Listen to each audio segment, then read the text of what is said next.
Es un asunto que vamos a analizar con el profesor Alejo Vargas, catedrático en Ciencias Políticas en la Universidad Nacional de Colombia. Nos acompaña desde Bogotá. Profesor Vargas, muy buenas noches, bienvenido, ¿cómo está?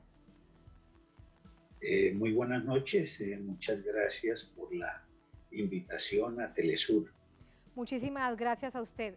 Hemos visto en este especial de Noticia para toda nuestra audiencia en América Latina, el Caribe y el mundo distintos hechos que marcan la coyuntura de un estallido social, profesor, con una muy fuerte represión por parte de la fuerza pública, en un contexto además muy complejo de país, porque estamos viendo que pese a toques de queda, a esta llamada asistencia militar, la gente se queda en las calles. ¿Cuál es su evaluación?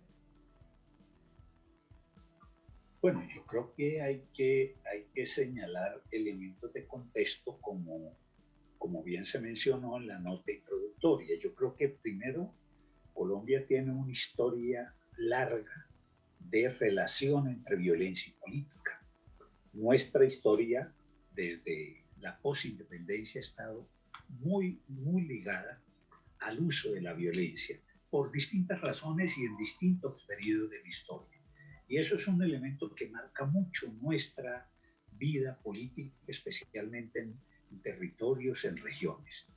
Segundo, en el último tiempo, tenemos que decir que se da un fenómeno nuevo muy importante y es la entrada con fuerza en la escena política de los jóvenes.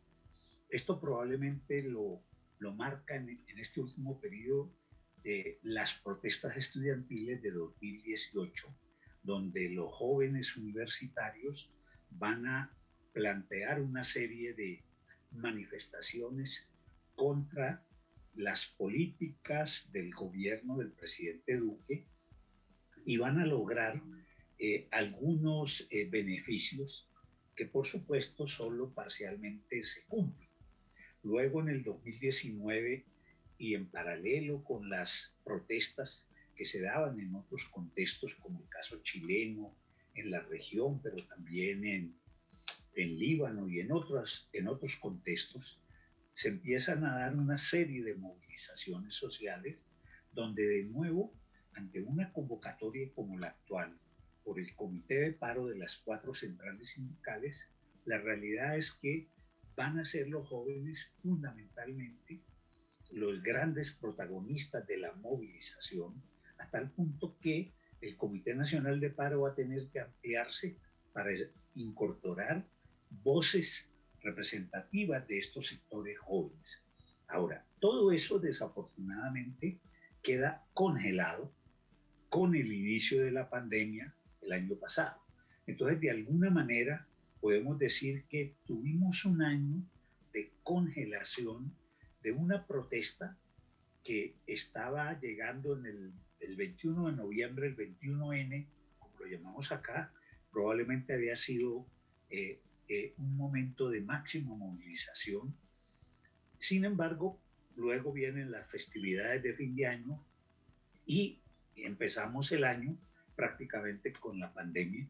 Eso congela esa protesta y ahora con esta nueva convocatoria vuelve a revivir otra vez esa dinámica con un pretexto, porque para mí la reforma tributaria, que es la tercera del gobierno de Iván Duque, pues es más la chispa que se plantea, porque evidentemente hay otra cantidad de elementos que tienen que ver fundamentalmente con el propio deterioro económico que la pandemia contribuyó a agravar y claramente con las situaciones de pobreza, de inequidad que han caracterizado la sociedad colombiana y sumado a ello algo con lo cual se movilizó mucho los sectores de la sociedad, que fue el asesinato de líderes sociales y de excombatientes de FARC en los últimos años.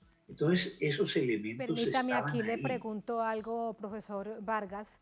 Si hubiese sido otro el escenario en términos de la implementación del acuerdo de paz, ahora que usted recuerda del asesinato de los líderes sociales, de los excombatientes de las FARC, que de hecho por todo esto, que cada día vemos que hay nuevos asesinatos, se trata de homicidios sistemáticos. Hoy, por ejemplo, se registró una nueva masacre en el Valle del Cauca, más de 30 en lo que va de este año 2021, pero eso no fue lo que realmente llevó a la gente a las calles. Así exista un rechazo sin duda a esta situación. ¿Sería otro el escenario si se hubiese implementado el acuerdo de paz tal como había sido consensuado? ¿Usted qué cree? Bueno, sobre eso hay un debate bastante complejo. Yo tengo que decir que yo soy el director del Centro de Pensamiento y Seguimiento al Diálogo de Paz de la Universidad Nacional y nosotros fuimos encargados junto con Naciones Unidas de organizar todos los foros de participación ciudadana. Entonces estuvimos muy cerca a la mesa y era evidente que la implementación iba a ser un tema controversial con este o con cualquier gobierno, porque cada una de las partes iría a tener una mirada. Pero evidentemente, si se hubiera intentado una implementación de los acuerdos más cercana a la letra de los mismos, porque en realidad lo que hizo el gobierno Duque fue formalmente tratando de cumplir la disposición constitucional que había que implementarla, pero fundamentalmente tratando de implementar su política llamada paz con legalidad. Eso probablemente hubiera parcialmente ayudado a establecer alguna amaine social, pero no creo que en el fondo, porque este es un tema fundamentalmente urbano, el tema de toda esta dinámica de protesta y el grueso de la implementación de los acuerdos, recordemos, está centrada especialmente en todos los planes de desarrollo con enfoque territorial en el mundo rural y, digamos, en ese sentido, una implementación a fondo allá hubiera tenido un impacto muy importante de algo que teníamos pendiente y ojalá el próximo gobierno que elijamos se comprometa a ellos, pero esta es una demanda que yo diría es mucho más urbana y mucho más de nuevos actores, que son los jóvenes, que son las mujeres, que entran a la dinámica social planteando sus exigencias, que evidentemente se han agravado por razones de la pandemia, pero que venían ya de manera compleja desde el pasado, en términos de educación, en términos de salud, en términos fundamentalmente de acceso a empleo, de remuneración, incluso de empleo de mujeres frente a hombres, es decir, toda esa serie de dinámicas que están allí.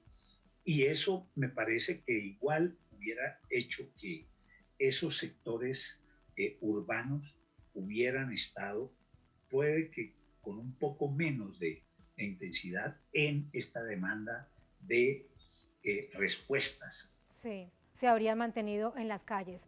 Hay una serie de elementos, profesor Alejo Vargas, que quiero presentarle a la audiencia a usted y luego conocer su análisis con respecto a ello. Tiene que ver con la postura del expresidente Uribe a través de el Twitter, las implicaciones que esto ha tenido a nivel nacional. Esto decía, miren ustedes, el pasado 30 de abril, el expresidente Uribe. Apoyemos el derecho de soldados y policías de utilizar sus armas para defender su integridad y para defender a las personas y bienes de la acción criminal del terrorismo vandálico. Vamos a seguir con otro elemento. Aquí está, miren ustedes, una respuesta que da el alcalde de Medellín y aparece esta amenaza. Autodefensas Unidas por Medellín. Necesitamos fotos y videos de todos los que atacaron a la ciudad para cuando empiece la limpieza social. Esto lo acompaña además un panfleto donde van directamente a amenazar al alcalde de Medellín, Daniel Quintero Calle. Por todo esto hay múltiples reacciones y además se anuncia por parte del senador por el Polo Democrático, Iván Cepeda, de una demanda penal en contra del presidente Uribe. Vamos a escuchar parte de lo que él decía. No se trata simplemente de retoques a la política de este gobierno que han sido en muchos planos supremamente regresiva y que no solamente ha sumido al país en una profunda crisis económica, en un mal manejo de la pandemia y también en un incumplimiento sistemático del proceso de paz, sino en una represión violenta de cualquier expresión de inconformidad ciudadana. Y en eso tiene responsabilidad el gobierno y el jefe del partido de gobierno el ex senador Álvaro Uribe, a quien denunciaré el día de mañana de manera penal, puesto que incitó en su cuenta de Twitter a que la fuerza pública utilizara las armas, luego de lo cual ha habido decenas de personas heridas y muertas por efectos de la violencia policial. Profesor Vargas, conocer su opinión. Bueno, yo en mi columna semanal que escribo en el Diario El Colombiano de Medellín, ya el domingo me había referido a ese tema de manera específica, señalando que era justamente unas reflexiones sobre seguridad y defensa, que es un tema del cual me ocupo con mi grupo de investigación, que evidentemente no era para nada aceptable que ningún líder político pudiera darle directrices a la fuerza pública acerca de cómo comportarse, porque esos están dados en el marco de la Constitución y la ley, y son las autoridades civiles, tanto a nivel nacional como a nivel territorial, para el caso de policía, en los alcaldes, los que deben orientar y conducir políticamente el actuar de la fuerza pública. Por lo tanto, evidentemente ese tipo de circunstancias son completamente descartables y de ninguna manera son válidos. Hoy, de hecho, el ministro Silva, que también fue ministro de Defensa después del expresidente Santos, en su columna de los lunes del Tiempo igualmente hace una rememoración de algo que en la historia colombiana y también de América del Sur es muy importante, es lo que conocemos como la doctrina Lleras Camargo de relaciones civiles militares, y donde es claro, y él cita de nuevo eso, que evidentemente primero la fuerza pública no puede estar al servicio de ningún partido político, sino que debe ser una fuerza pública completamente imparcial frente a las fuerzas políticas, porque es quien debe garantizarle a todas las fuerzas políticas la competencia y el debate democrático. Y por lo tanto hace también una crítica en el mismo sentido a estas pretensiones de politizar la fuerza pública, cosa que es perjudicial para los propios miembros de estas instituciones. Y muy, muy peligroso para la población en su conjunto. Profesor Alejo Vargas, muchísimas gracias por su análisis. Buenas noches. Buenas noches, muy amable. Muchas gracias.